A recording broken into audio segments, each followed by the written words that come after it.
Welcome back to Screen Scan. Today, I'll take you on a captivating journey as we dive into the details of the 2011 film, The Cabin in the Woods. Get ready to unravel the story, dissect the characters, and relive the emotions. Buckle up as we embark on this captivating recap. Let's begin.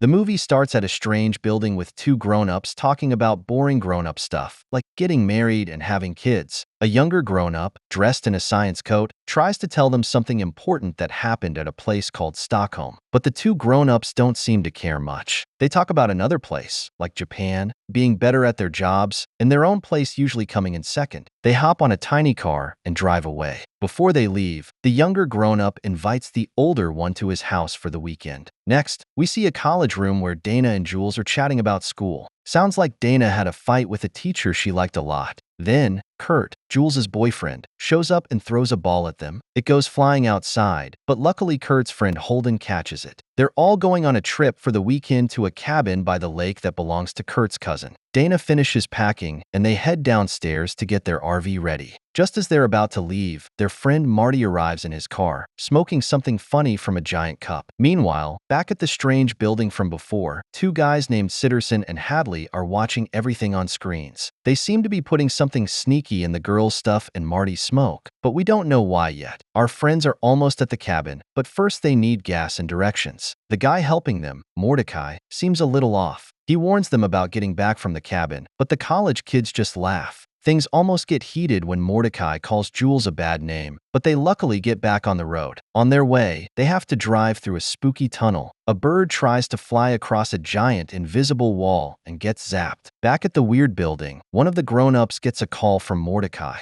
He tells them the college kids are on their way, but almost didn't make it because of a troublemaker. The grown-ups laugh at Mordecai for getting mad they put him on speakerphone. They finally reach the cabin and unpack. It seems like someone, maybe the grown-ups from the weird building, is watching them with hidden cameras. Holden discovers a creepy painting in his room and accidentally peeks through a hole in the wall into Dana's room. Luckily, Dana isn't aware there's a secret window and Holden warns her about a revealing mirror. They switch rooms so no more peeking happens, but now Dana gets a good look at Holden and seems to be impressed. Meanwhile, back at the strange building, things are heating up. A bunch of grown-ups are placing bets on what will happen to the college kids at the cabin. One guy, Hadley, really wants something called a merman to win. A new guy named Truman is totally freaked out by this whole thing. Another grown-up, Lynn, tries to calm him down, explaining it's all important even though it seems weird. Truman still doesn't think it's fair, but everyone else seems to accept it. Back at the cabin, things get wild. Everyone's drinking and smoking Marty's stuff, and the mood is getting crazy. They play a game where they have to tell the truth or do a dare. Jules gets dared to kiss a wolf head on the wall, yuck, and then it's Dana's turn. She picks dare, and wouldn't you know it, the creepy basement door flies open. They all dare Dana to go down there. So she does, with everyone else following close behind. The basement is full of spooky stuff. Dana finds a diary, Kurt picks up a weird ball, Jules gets all excited about a wedding dress, Marty plays with a seashell, and Holden is mesmerized by a ballerina music box. Suddenly, things get tense back at the weird building. The grown-ups watching everything are silent and on edge. Back at the cabin, Dana calls everyone over because she's found something crazy in the diary. It's about a young girl who was badly hurt by her dad. Apparently, if someone reads some special words at the end, everyone who died in the diary comes back to life. Marty thinks it's a bad idea to read the words, but Dana hears a voice telling her to do it. Weird. Ignoring Marty's warning, Dana reads the words, and outside the cabin, well, let's just say things are about to get seriously scary. Back at the weird building, the grown-ups are having their own victory party. It seems the new guy and the maintenance crew won their bet because they guessed redneck zombies would be the monsters. Hadley is super bummed he won't get to see his dream monster, a merman. Meanwhile, things at the cabin are going downhill fast. Jules and Kurt are acting totally different. Jules is dancing weirdly and Kurt is being mean to her. Marty notices something's off, but nobody listens. Jules and Kurt decide to take a walk in the woods, but thanks to some mysterious fog, they end up fooling around. Big mistake. Zombies show up and attack them. Jules gets hurt, but Kurt saves her, barely. Unfortunately, the zombies grab Jules again and, well, let's just say things don't end well for her. Kurt escapes and runs back to the cabin, totally freaked out. Back at the facility, things get dark as Jules meets her demise. Hadley and Sitterson mutter what sounds like a prayer, then activate a lever. Blood flows from Jules' sacrifice, filling a creepy stone tablet with the shape of a woman, the whore, as they call her. The ground trembles with a dark energy. Meanwhile, at the cabin, Marty gets a creepy feeling and steps outside just as a terrified Kurt bursts in, fighting off a zombie. They scramble inside and lock the door. Kurt reveals the horrifying news about Jules. The group decides to hunker down together and barricade the cabin. However, thanks to some unseen trickery from the facility, a voice only Marty hears, they're tricked into splitting up. Ignoring Marty's pleas, Dana, Holden, and Marty all head to separate rooms. And just like that, with a sinister click, the doors slam shut, locking them all in. Back at the weird building, things get confusing. Marty's messing everything up. He's not acting how they planned, and somehow he can even hear the voices they use to manipulate the others. The grown-ups are worried he'll spoil the whole thing. Over at the cabin, Marty gets spooked and breaks a lamp. While picking it up, he discovers a hidden camera. This proves his suspicions about the whole place being messed with. Just as he's about to investigate further, a zombie crashes through the window and snatches him away. They struggle. There are awful noises, and, well, let's just say things don't end well for poor Marty. Back at the facility, the grown-ups are happy Marty's out of the picture, but they're still puzzled. Why wasn't their plan working on him? After some investigation, they figure it out. Remember that giant stash of pot Marty had? Turns out they accidentally missed one of his hiding spots, and whatever was in there made him immune to their tricks. Meanwhile, with another sacrifice, the reveler, the blood flows and the ground shakes violently. Meanwhile, at the cabin, things are getting brutal. A zombie tries to break through Dana's window, and the commotion alerts Holden in the next room. He smashes through the connecting wall and pulls Dana to safety. Together, they discover a hidden door in the floor leading to another creepy basement room, the same one where the diary girl was tortured. Trapped with no escape, a zombie lunges at them. Holden takes a fatal stab in the back, but Dana manages to fight back, repeatedly stabbing the zombie just as Kurt bursts through the door. With no time to mourn, they pile into the RV and slam the door shut. A chilling sight, a bloody handprint appears on the outside of the door. As they desperately speed towards the tunnel exit, things take a turn for the worse at the facility. Hadley realizes in horror that the crew tasked with collapsing the tunnel, trapping the college students, completely messed up. Now Dana, Kurt, and the RV are hurtling towards a dead end, while Hadley and Sitterson scramble to fix their mistake. The RV races through the tunnel, but their escape is short-lived. The tunnel crumbles behind them, forcing them to reverse back out just in the nick of time. With a glimmer of hope, Kurt grabs his dirt bike from the RV, planning to jump the ravine and get help. Tragically, just like the bird, he hits an invisible barrier and dies, cue blood filling the jock outline at the facility. Witnessing Kurt's demise, Dana and Holden are left in shock. Marty's warnings finally sink in. There's something seriously messed up about this place. They turn back towards the cabin, desperately searching for a way out. But fate isn't on their side. Holden is struck down by another zombie. More blood for the scholar outline, and the RV careens out of control, crashing into the lake. Just when it seems all hope is lost, Dana emerges from the wreckage. She manages to escape through the RV's hatch and swims for the surface. Reaching the pier, she gasps for air, only to be met by the relentless zombie who climbs out of the water to attack. Back at the weird building, there's a party atmosphere. The grown-ups are celebrating a successful ritual, even though Dana, the virgin, according to their plan, is still alive. Apparently, this is a big deal because all the other facilities, Japan, Germany, etc., failed their rituals. They pop open champagne and toast their victory. Suddenly, the red phone rings. Hadley picks up, and the mood turns serious fast. There's been a rule break. Someone is still alive. Whoever dies first, Dana or the unseen person on the phone, determines who wins or loses this whole thing. Back at the cabin, Dana is still battling the creepy zombie dad. But just when things look hopeless, a surprising hero emerges. Marty bursts out of nowhere and whacks the zombie with his giant bong vaporizer. The zombie falls into the water, defeated. Marty grabs a dazed Dana and they sprint into the woods, chased by more zombies. Marty dives headfirst into one of the open graves the zombies came from and starts digging furiously. Dana is completely confused, but has no choice but to follow. Just as the zombies close in, Marty rips open a hidden door in the grave, and they both tumble through, disappearing into the darkness before the zombies can grab them. Marty reveals a shocking truth. He found a hidden control panel and messed with it, causing the tunnel to stay open. This explains why their escape wasn't blocked.